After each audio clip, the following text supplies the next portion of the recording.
Hi, Jeff Price here. Welcome to Season 3 of Telling Tales. We have brand new stories for you. We'll take you from the Sahara Desert and time travel to a dystopian future. We'll meet up again with John Paul Docherty and Mary McGlade. Now, all the stories are free to download, and if you enjoy them, why not buy me a cup of coffee? The link is on the podcast front page. I hope you enjoy them.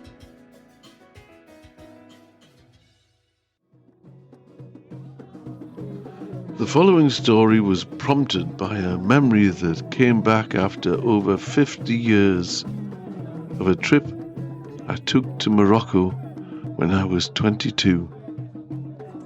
I hope you enjoy it. The Desert Dilemma. The rifle barrels caught the firelight first. I froze with my tin mug halfway to my lips. The Moroccan wine suddenly bitter on my tongue. The three figures emerged from the darkness, face wrapped in indigo cloth, only their eyes visible above the fabric. Bedouin, I realized, real ones, not the tourist costume variety from the Marrakesh souk.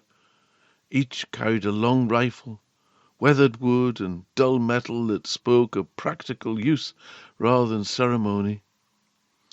Bonsoir, our driver and leader, John, called out, his voice steady. Voulez-vous joindre à nous? By this time, most of the others had gone to sleep in their tents or were sleeping on the ground near the fire. Dave, my brother, stirred beside me. Jim sat up with a grunt, his considerable bulk shifting under the blanket. Only Julian remained asleep, snoring softly by the dying embers. Please sit with us, I said, gesturing to the ground around the fire. They exchanged glances. At least I thought they did. It was hard to tell with their faces covered. The tallest one spoke in rapid Arabic to his companions, then addressed us in French. Anglais? Yes, from England, I replied in my best schoolboy French. This seemed to amuse them. The tall one, their leader apparently, said something that made the other two chuckle. They lowered their rifles and their large sacks they were carrying and approached the fire. I ladled soup into 3 spare mugs, tore bread from our communal loaf, a basic hospitality learned from my mother, who always fed unexpected guests, even if they arrived armed at midnight in the Sahara. How had we ended up there? 3 days ago we'd been in Tangiers, 4 English lads on a cheap package tour following the hippie trail through Morocco in a cramped Ford van with 8 other people. Our guide, John, had taken us over the high Atlas Mountains to Ouarzazate, the last outpost before the deep desert. Camp by the wadi, he said, pointing to a dried riverbed. Perfectly safe. I protested. You never camp by water. I'd remembered from my scouting days in the Lake District, but John just laughed. This is the Sahara, not the Lake District. That river hasn't flowed at this time of year in living memory. And now, watching these 3 desert dwellers eat our soup with obvious relish, I wondered what other assumptions I'd brought from Newcastle that had no place here.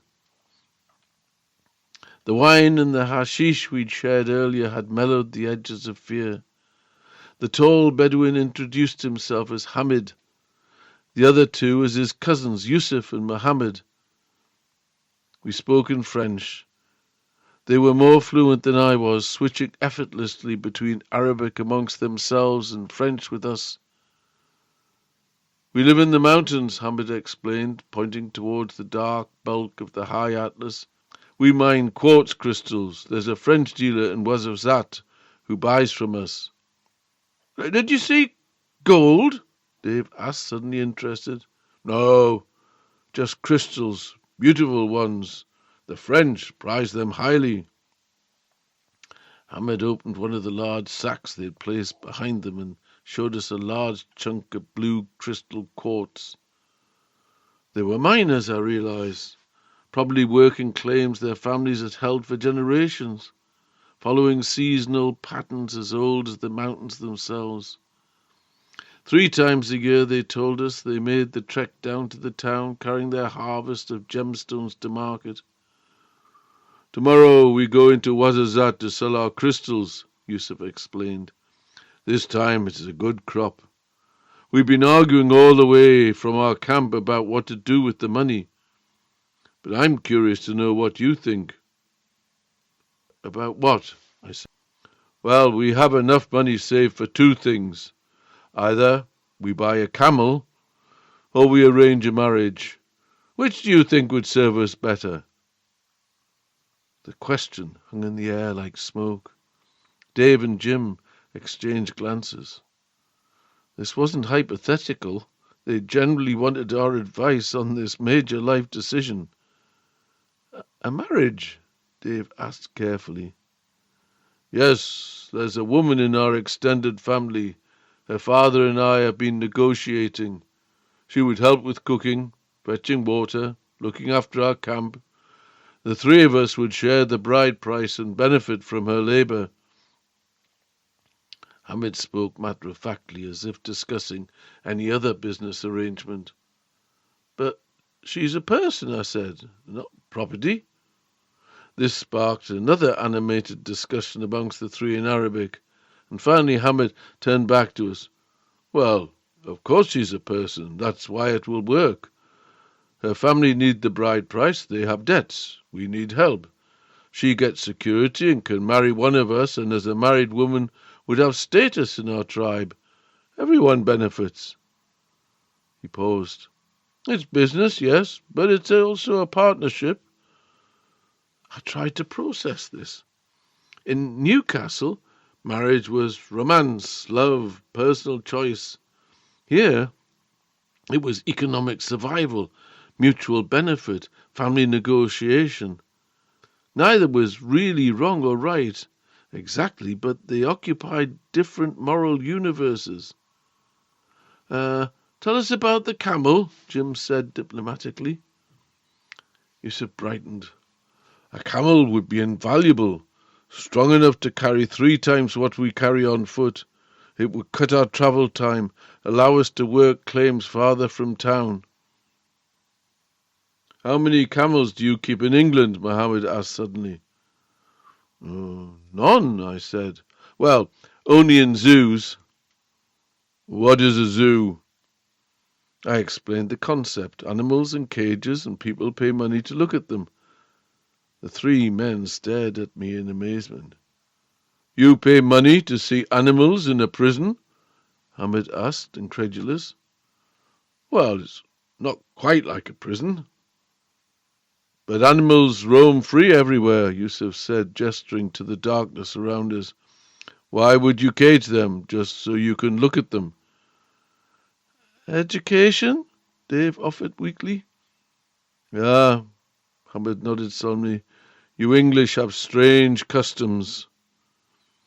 The irony was not lost on me. Here was I judging their marriage customs, while they found our zoos idiotic. Who was the primitive one? So, Hamid continued, the camel or the marriage? You are travellers from a rich country. What do you think is better? Rich English? I thought about my shared terraced house in Newcastle, my job in a local department store selling carpets, and the months of saving that had paid for this trip. But, compared to these men hunting crystals in hazardous mountain ravines and outcrops, perhaps I was wealthy. Wealthy enough to travel for pleasure, wealthy enough to be well fed, as they'd probably noticed about our friend Jim.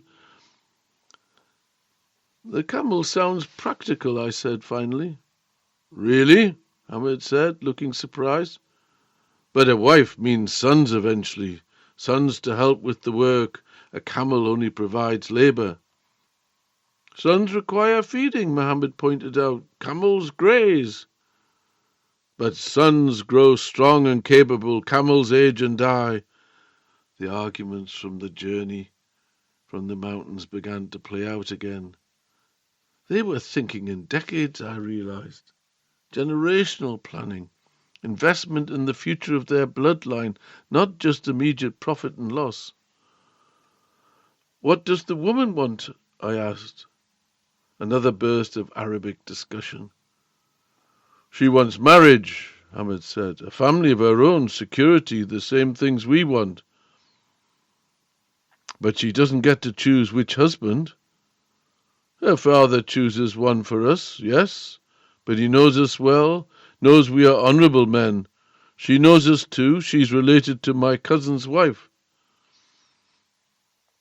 So not strangers then. An arranged marriage within an extended family network, with everybody's needs considered.